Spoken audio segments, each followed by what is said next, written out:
everyone, I'm Lynn with Psychic Focus at psychicfocus.blogspot.com. Today's topic is the Bermuda Triangle.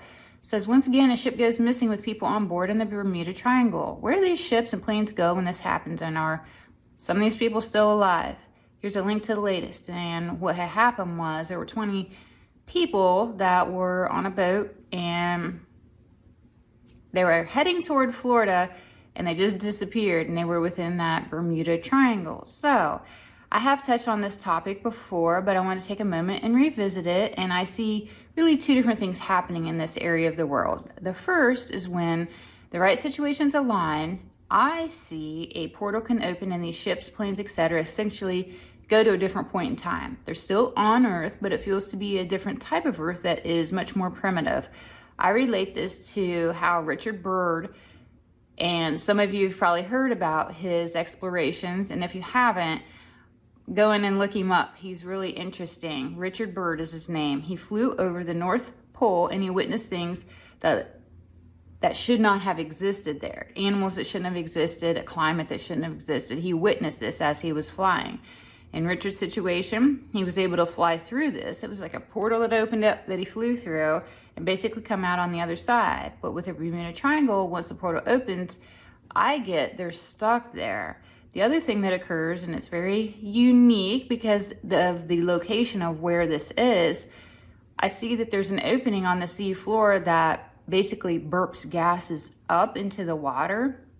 And as these bubbles of air pockets make their way to the surface, they can cause a ship to sink because the water, and also it affects the air, the displacement of it creates a scenario where things cannot stay afloat, or they can't stay in the air properly. It just changes the whole chemical composition of all of that. And I see that when this opens, it's always like something's always leaking on the ocean floor. But what looks like small pockets of air, when they connect, it makes the larger pocket. And when the larger pockets form, that's what affects the ships and the planes. So imagine you have these little bubbles, right?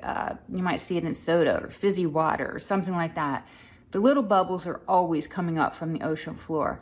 But when those little bubbles collect together to make a bigger bubble, that is when you have the perfect storm of a scenario in which boats can't stay afloat. And then when they essentially burp into the air, it changes the composition of the air too, and it affects how planes can fly through it.